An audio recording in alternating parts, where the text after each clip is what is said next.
Hi, I'm Nick Palmisano, And I'm Matt Finney. and this is the Bad News Network.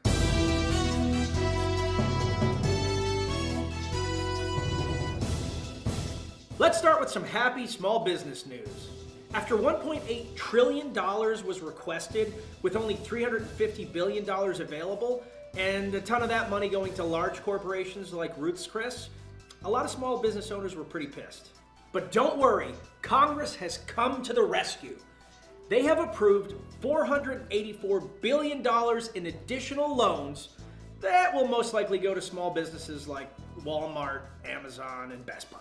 Well, I know I'm being negative right now, but not all small businesses missed out.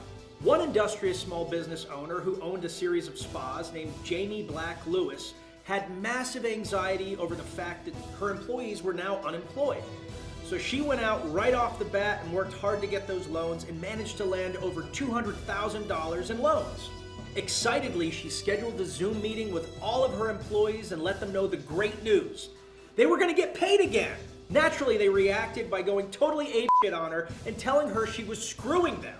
Because with the 80% unemployment rate, plus the additional $600 a week from the federal government, they were making more money sitting on their asses at home than they would be if they were coming into the office. No good deed goes unpunished, Jamie, but I want you to know that as a small business owner, I appreciate you. The state of Missouri is suing China over their handling of the coronavirus. Weird flex, but okay. The civil lawsuit reads, during the critical weeks of the initial outbreak, Chinese authorities deceived the public, suppressed crucial information, arrested whistleblowers, denied human-to-human transmission in the face of mounting evidence, destroyed critical medical research, permitted millions of people to be exposed to the virus, and even hoarded personal protective equipment, thus causing a global pandemic that was unnecessary and preventable. The crazy thing? All of that is actually true. The problem is that due to sovereign nation rules, Missouri has no basis to sue China in a U.S. court. Nevertheless, they invited other states to join them in the lawsuit, stating, Missouri loves company. Florida and Nevada have joined them, realizing that they're probably bringing a golf club to an opera. But knock yourselves out, folks. China certainly deserves it. Protesters have been out in force this week in Michigan. Many are unhappy with the state-mandated stay-at-home orders implemented by Michigan Governor Gretchen Whitmer. Throughout the week, many standing rallies and blockades of cars were organized to express anti-shutdown sentiment. Whitmer has gained national attention after photos went viral of grocery stores cordoning off what she deemed as non-essential items. Most notably were seeds for gardening. This became a rallying cry for her opposition, despite the fact that you could still order these things online. Thus far, no changes in policy have occurred, but this is likely to change as all state lawmakers are facing a lot of pressure as to whether or not they're going to hold on lockdown or open the states back up. Human clinical trials for a coronavirus vaccine have started in the UK. Oxford University researchers have said that their goal is to make antibodies that'll stick to the COVID-19 spikes, just like baloney. Currently, there are 70 other various vaccines being developed in other countries. The UK is now one of 4 countries to enter human trials for vaccines, including the US and China. Joe Biden's campaign publicly returned a donation from Louis C.K. this week. The Biden campaign is clearly trying to distance itself from a comedian that was riddled with accusations during the Me Too movement. This doesn't exactly come off clean, as Biden is currently entangled with his own Me Too issues with accusations from Tara Reade, his former aide. The media has been very short in reporting anything about the Biden case, which is in sharp contrast to the way that they cancel literally anyone else that has even had an accusation of impropriety. Can't really think of any good reason for that except for maybe they just really hate Trump. Even Alyssa Milano has changed her tune from believe all women to that girl is a dirty whore liar. It's all very confusing. BNN is not yet taking a position as we're waiting for the flock of other quasi-celebrities to weigh in so we know which way we should think. The new season of War with Iran recently came out and picked up right where it left off. Videos on Twitter went viral, showing Iranian boats harassing U.S. warships in the Strait of Hormuz, by driving really, really close to them. Trump responded by tweeting that he told the US Navy to destroy those boats if they try that shit again. In response, the head of Iran's Revolutionary Guards said that the boats should destroy US warships if the US warships try anything. This is like watching showgirls on Fox. All tease, no action. Iran was reportedly having big troubles with COVID-19 in its country just a couple months ago, but is obviously feeling well enough to get back to its storied tradition of dick measuring. The US Navy says that it plans to implement Trump's decree, but no ROEs have changed, so presumably everything will stay the same as long as both sides maintain proper social distance. But until an incident occurs, we really don't know what these new orders are all about. Amity Mayor Larry Vaughn. Okay, sorry, my mistake. Georgia Governor Brian Kemp has announced that Georgia is open for business. Gyms, bowling alleys, hair salons, and massage therapists are allowed to open immediately, and restaurants are opening up again on the 27th of April. It should be noted that a few weeks ago, Kemp admitted that he didn't realize the coronavirus could spread asymptomatically. It's also important to note that Kemp admitted that he's not keeping up with the news, the scientific community, medical professionals, or even his current astrological sign. The reopening of the state has received mixed reviews. Some people are excited to see the nation moving forward onto the next phase. Others are very concerned that this is going to blow up in everyone's faces. Regardless of how you feel about it, it does look like Kemp has decided that Georgia is going to be the guinea pigs for the nation. He stated, "Look, we've handled this very well. In my mind, we're up 28-3. What could possibly go wrong?" For those of you that don't realize the joke here, I'm talking about the New England Patriots and how they routed the Atlanta Falcons from Georgia many moons ago to win the Super Bowl in what was the greatest comeback of all time. Earlier this week, the LA Parks and Rec Department heroically saved millions of lives by filling the Venice Beach skate park with sand. Los Angelins can be proud that their tax dollars went to new machinery, labor, and tons of sand for filling the Venice Beach skate park and saving all the city. Now, it's well known that doctors and researchers have been universally in agreement that the biggest threat to this country with COVID-19 is the Venice Beach skate park. However, in what the French call a twist of plot, the skaters have turned the sand-soaked Venice Beach skate park into a BMX bike park. These are the moments that the 90s skaters lived for, and they can be proud to say that their anti-establishment skate-or-die culture still lives on strong. Seriously though, what bubble did these LA lawmakers grow up in anyways? There's some really fundamental rules that we all knew as kids growing up, and those rules are: never get into a land war in Asia, never go against a Sicilian when death is on the line, and only slightly less well known is never fuck with the skaters. Michael Moore released his new documentary, Planet of the Humans, direct to YouTube on Earth Day. The movie is focused on how renewable energy is actually terrible for the environment. It goes on to tell the story of abandoned solar fields and wind farms, and how actually putting these things into the environment destroys it. One of the highlights was Moore showing how much land actually needs to be completely deforested in order to have an effective solar farm, followed by how quickly the solar farm becomes worthless, and the ending result of the catastrophe on the environment in that area where typically these things just then sit. Moore has been accused of being biased in telling half-truths for every single one of his documentaries. Moore has been accused of being biased in telling half-truths for every single one of his documentaries, and the result is that many of his fans are either left-leaning or extremely liberal. Thus far, he has spoken out against 9/11, the banking system, the drug industry, the Second Amendment, and capitalism in general. Because of that, most of his critics are conservative or right-leaning. So now he's decided to mind everybody with his anti-renewables documentary. I gotta tell you, I appreciate it. Will people on both sides now start switching their tune about Moore?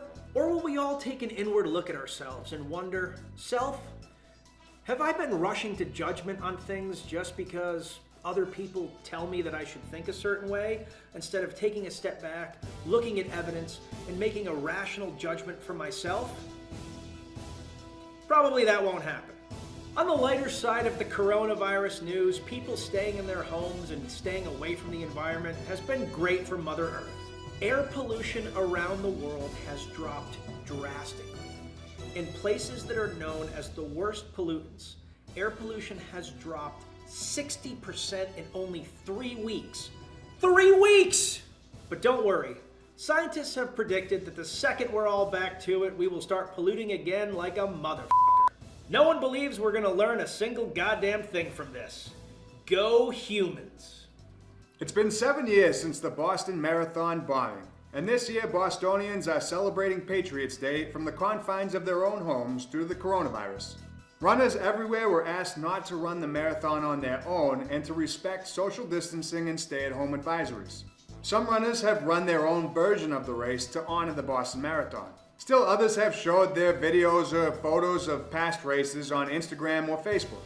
For me, the Boston Marathon will always be a mixed bag of emotions, but the more resounding feeling is the sense of pride that I felt watching my city come together without hesitation. So even though it's now Friday, I want to wish everybody a wicked happy Patriots Day. On April 18th, Canada experienced its worst mass shooting in its history. A 51-year-old gunman whose name will die with him killed 22 people. Among the victims that were released were a firefighter, a police officer, a teacher, and a nurse. The tragedy allegedly started with the gunman getting into an altercation with his longtime girlfriend. It was then revealed that he allegedly had a kill list of about 8 or 9 people.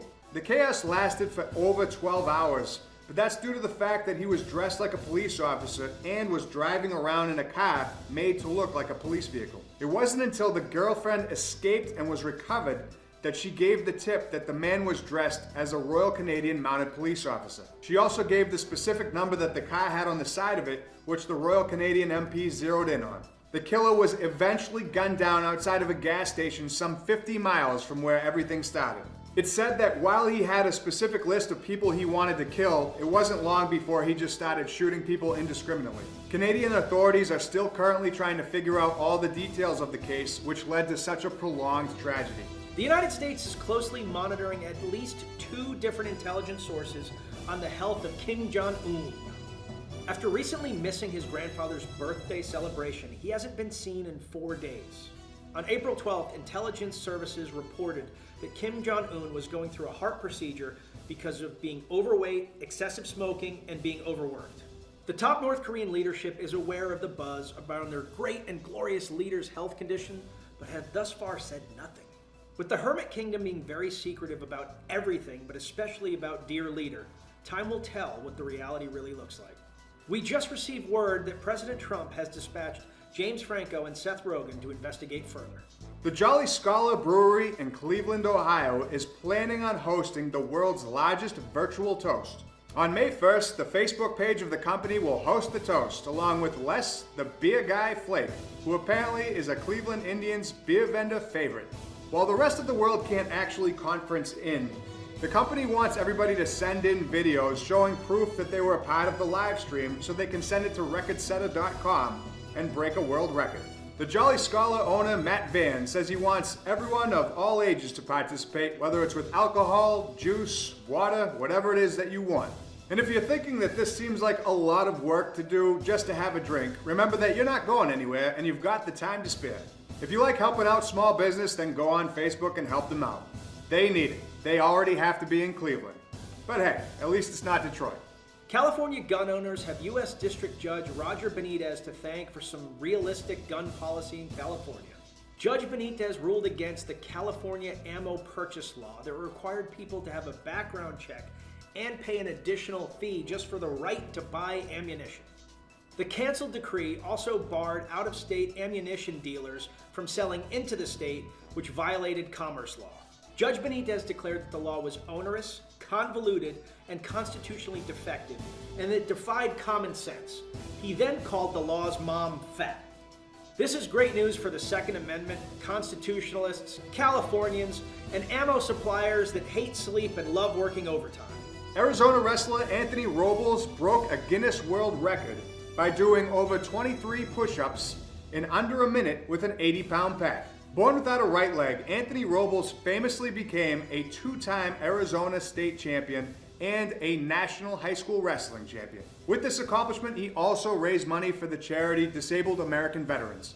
Anthony said that the hardest part about the whole thing was about 30 seconds in when his arms were about to give out, but the cheers from the supporters that came to see him do it pushed him through to the end. He says he's happy to have completed a personal goal and also to be able to honor the men and women in the United States Armed Forces. Hats off to you, Anthony Robles. And finally, in Florida Man news, a Florida entrepreneur has come up with a novel way to deal with the novel coronavirus. Brian Wood, the owner of All American Gator Products, plans to start selling face masks that are made out of the skin of gators and Burmese pythons. Wood said people are going to have to cover their faces, and we don't know how long this thing's going to go. And what better way to cover your face than with the skin of a python? Wood plans to add other accoutrements, such as filtration systems, and he even plans to make some of these masks N95 and N99 capable. They plan to sell these masks for the low price of about $40 a piece for the python skins. However, alligator skin will be a bit more expensive, as Wood claims it is the diamond of the leather industry. Brian already has tons of customers lining up for these unique masks. When asked whether or not they actually protect against any of these things that they're trying to protect, he had this to say. And with that, I'm Nick Palmisano. And I'm Matt Finney. And this is the Bad News Network. Our news is at least as bad as the news you're getting already, and many of you have asked me, how do I feel about Gronk going to Tampa Bay with Tom Brady? Here's how I feel about it. In Bill we trust. We got a 4th rounder and a 7th rounder for a retired player that's like 100 pounds lighter than he used to be. Probably going to get hurt right off the bat, break his forearm or something. Also remember, 25% off rangerup.com using code BNN. Have a great week. And now it's time for small business shout-outs. Personal Defense Center, Bismarck, North Dakota. Blue Smoke of Dallas, J.R. Davis, proprietor. CIC NDT, Gig Harbor, Washington. On Deck Barbecue in Grand Prairie, Texas. First and Goal Home Inspections, Vero Beach, Florida. Veteran owned and operated. Beauty House Salon in Lancaster, Wisconsin. Adams Safety Services, Winter Garden, Florida. Veteran owned and operated. Tessellate Executive Transportation, veteran owned and operated. Mountain Fitness in Mariposa, California. Lemongrass Thai Kitchen in Tampa, Florida. The Yotta Company Real Estate in Des Moines, Iowa. Veteran owned and operated. Genghis Khan Mediterranean Grill in Tampa, Florida. 8% of the people that go there get impregnated.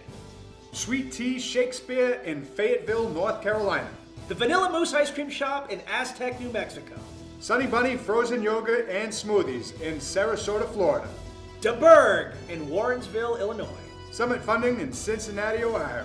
Critters Corner Market and Deli in Moshan, Tennessee. Bethel Pond in Bethel, Ohio. Veteran owned and operated. Casper's Body and Wrecker in Greenville, Tennessee. Guigi's Pizza in Sunbury, Pennsylvania. East Pittsburgh Street Beverage in Greensburg, PA.